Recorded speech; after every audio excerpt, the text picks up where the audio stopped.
ating patuloy na paghahanap ng supply ng langis at saka mga produktong petroleum products. At sinabihan ako ng namamahala ng Petron, si Mr. Ramon Ang, na sa kasalukuyan ang ating supply ay hanggang end of June, June 30. May supply tayo hanggang June 30. Pero hindi ibig sabihin na titigilan na natin ang paghahanap pa. Lahat ng mapuntahan natin at makausap natin ay sinasabi natin naghahanap tayo kahit saan. At hindi lamang yung crude oil, kundi lahat ng produktong petrolyo, gasolina, diesel, kerosene, jet fuel, lahat yan ay naghahanap tayo sa buong mundo. Mabuti naman at maganda ang relasyon natin sa ating mga naging kaibigan na iba't ibang bansa na kinakaibigan natin at malapit ang ating ang relasyon natin sa kanila. Pinagbibigyan naman tayo dun sa pagbigay ng supply dahil karamihan na oil producers ngayon ay hindi masyadong nag-export. Pero pinagbibigyan nga tayo, they give us special consideration and concessions para dito, kaya nandyan ang supply natin. Merong mga nagtatanong din kung ano yung mangyayari sa ASEAN Summit. Nagtanong kami sa lahat ng, we have consulted with our counterparts in the other member states, in the 10 other member states. And the question that I asked them is very simple. Would you prefer, because everybody is busy with the oil crisis that's going on because of the war in the Middle East, would you like to postpone the ASEAN Summit? The consensus that we came to is that it is precisely now that we must coordinate our efforts. So that is what we are going to do. Ipapatuloy natin yung ASEAN Summit. Ngunit, the way that we describe it is that it is a bare bones ASEAN Summit. It's just, we will be talking about three main subjects: about the supply of petroleum and petroleum products, about the supply of food and the price of food, and migrant workers. Those will be the three subject matters that we will be taking up in the ASEAN Summit.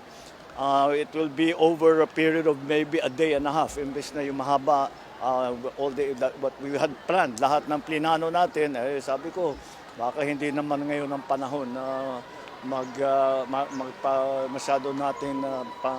masyadong elaborate ang ating preparasyon. Ang kailangan talaga sa panahon na ito ay makapag-usap kami mga leader upang malaman natin kung what do we do in the future, what do we do for the rest of the year, what do we do, how can we help each other, and what is the ASEAN position regarding all of these shocks that are coming our way. So that is yun ang nagiging usapan sa ASEAN.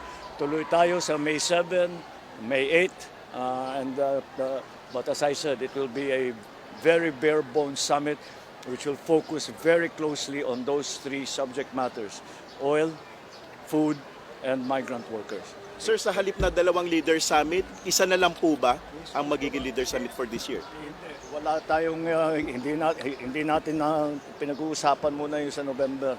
So sa ngayon, tentatively, tuloy pa yung sa November. Dahil importante din yun because the other world leaders will be coming here. Nagaling sa Europe, yung ating sa China, yung ating sa Korea, sa Japan. Kailangan talagang pag-usapan lahat ng mga pangyayaring ito. So it's going to be very important also. But before we do that, siguro by September, October, magtatanong na tayo kung ano yung gustong gagawin ng yung mga ibang leader.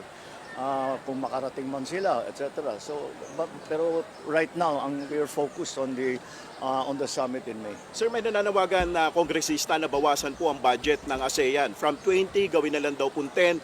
Yung 12 billion, ibigay na lang daw po dun sa mas nangangailangan yung apektado ng krisis. Ano po masasabi niyo, sir? Ginawa na namin. Tapos na yun. That's why we did this. That's exactly why we did it. One of the big reasons why we did this. Yeah. Sir, what are your thoughts on the proposal to repeal the oil redegradation law and remove the VAT on fuel imports? As I said before, nothing is being discounted. Ibig sabihin, lahat ng maaring gawin upang meron tayong magawa para tulungan na pagaangin ang epekto at nitong nangyari itong gera sa Middle East ay talagang pinag-uusapan namin. But what we are focused now is immediate. We will have to amend all the regulation. Mahaba pa ng diskusyon yan. I don't know when it will come out. So we are focused right now on the immediate, what we can do immediately. Kagaya nung sinabi ko sa statement ko, kung ano yung maaari nating paratingin kaagad na tulong sa taong bayan, yun ang aming ginagawa, yun ang namin pinag-iisipan ngayon. But as I said, kahit lahat ng maaring gawin, tinitignan namin, pinag-aaralan namin.